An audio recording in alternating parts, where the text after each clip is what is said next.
I don't like thinking in terms of the overall economy. I don't think in terms of like, oh, the next 10 years are the gold rush or whatever, or like where we are on the S curve or whatever. Like I previously was like that, but lately that part's actually not helpful. Like it's actually more helpful to just be like, every paycheck that comes through the door, you have the decision again on what to do with it. Like, should this sit in the like better money and deal with the volatility, or should this knock out the like middle-aged consumption goal, or should this get invested in something like a property or a small business?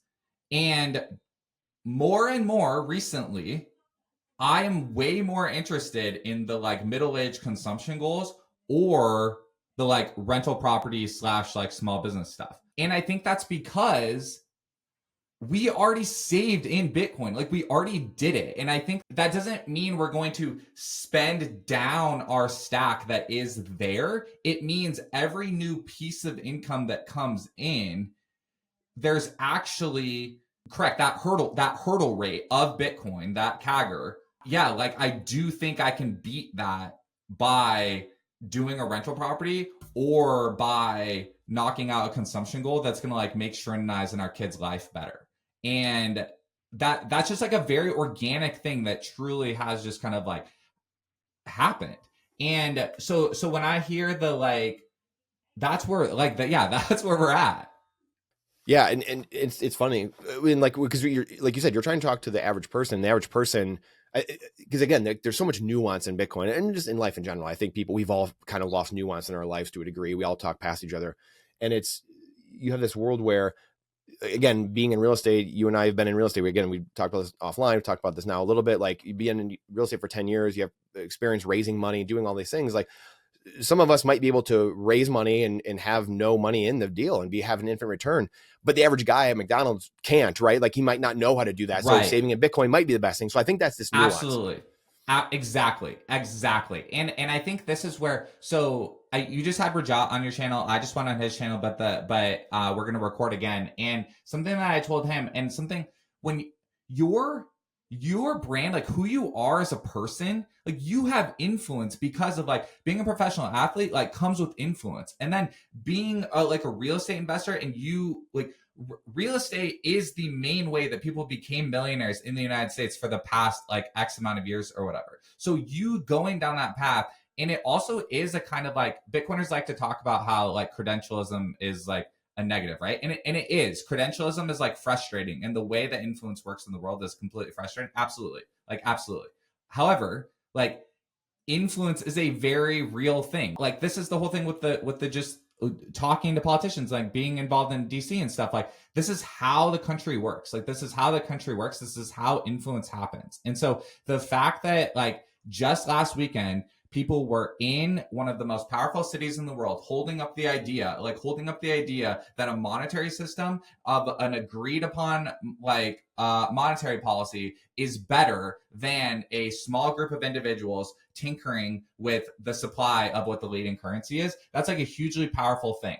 And that would not have happened if the people kind of in that room hadn't like cared about their influence and their networking and the way that their life like was going. And so I think by like you going on the path that you were over all these like past years, like that's important. Like that's important, and that's still happening today. Like if a person is like thinking about, I've stacked Bitcoin for the past 7-8 years, and now their next paycheck, do I buy more Bitcoin, or is there another way that I can increase my influence in the world? There might be a different way you can increase your influence in the world.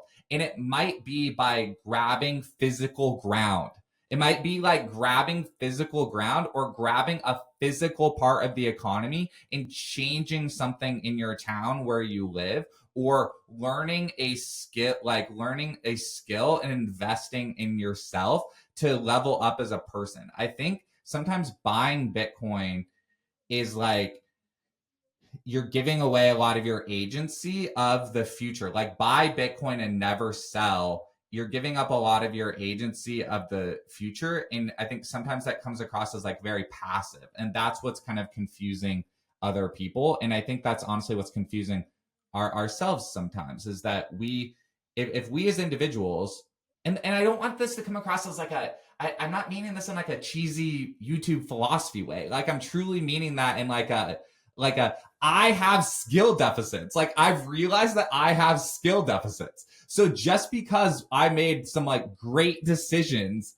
7-8 years ago to participate in Bitcoin and continue to learn and continue to understand, I might have hit the ceiling on how much that return on investment to me as a person is going to be.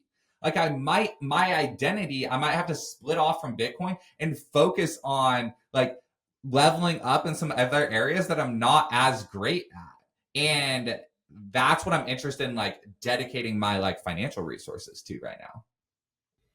So fascinating you say that. I literally just had this talk with my wife yesterday of, you know, money makes you more of what you already are, right? Like it just amplifies what you are. And it's like, you know, hey, at this juncture of your life, like I feel like I've done a lot of personal development in my life. Like, you know, you're doing a lot of, you know, reading into the Bible for 20 years, you're, you know, doing Bob Proctor seminars, you know, Jim Rohn, like you're going through all these things. And at the same time, like you said, you kind of realize like, well, even at this juncture, like if I became 10x, you know, 100x wealthier right now, would I like the person that I'm amplified as right now, which is exactly what makes me think of. And I literally 24 hours ago had this conversation with my wife, and you kind of hit it of like, no, I'm not really happy in a way. Like maybe there is like a roadblock or two. Maybe there are some skill deficiencies that I have. Like you're always trying to refine and get better to a degree, or at least I hope most people are.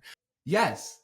I think that's super well framed. And it's like, so in the trying to be that balanced person, right? Trying to be that balanced thing. If you did just overnight juice like your wealth, yeah, like there other parts of your life might end up like cracking and like getting wonky or being exposed because you're exposing it at such like a higher level, which doesn't mean increasing wealth is bad. It's good. That's super positive. But trying to grow it, yeah, all at the same time is something I'm like, yeah, interested in. And I think that sometimes talk about mindset and conferences and stuff. Like I think sometimes stacking Bitcoin instead of doing the XYZ thing could be coming from like a scarcity mindset. Like there's a whole funny like double-edged sword. It's masking other deficiencies. Yes. Yeah. Of the word scarcity. Yeah. Like, so yes, is having a hard cap money better than infinite fiat money? Absolutely. Like again, like all that's table stakes. Like we totally understand all that stuff, but you're really trying to push our brains to like,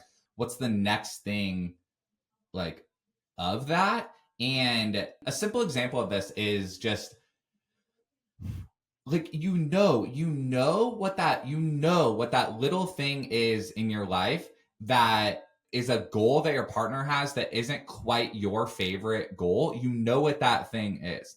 And you know that when the next paycheck comes in, that you would prefer to orient it to like Bitcoin rather than that thing, right? Like you know that. But what if putting it over there, knocking that out, strengthens your relationship X% more. So then the next paycheck, rather than the small DCA you have, turns into a larger DCA because you're more on the same page with how much of your finances are in dollars versus in Bitcoin. Like, and it's that whole kind of thing of like taking a pit stop and repairing the tires so that you can continue to finish the race, rather than trying to like squeak out the like little bit extra every single time because oh my god, we're in the like next 10 years is the gold rush of the like whatever, like we have to do it right now because it's going up right now. Like that's actually not like, that's very tiring. Like living with that on your brain for 7 years is very tiring. And so yeah, we got to play the long game. Another thing that people keep talking about a ton, obviously, is like from the altcoin crowd or, you know, non-Bitcoiners, is like, yo, you guys just love the government all of a sudden. Like, oh, I thought you guys were against the government and blah, blah, blah. I mean, was this not inevitable though? It's permissionless money. Like that's the thing I feel like, again, nuance we talk about. It's guys, you got to get the Trojan horse inside the gate somehow in order to get the guys inside the city. Like, I don't know what people are thinking here when they're like, oh, you guys love the government. It's like, this is the plan all along. This is how it was gonna be. Is that crazy thinking, or like, am I If you want the answer to that question right there, and you like that spicy clip, check it out here. Come on, we'll see you in there.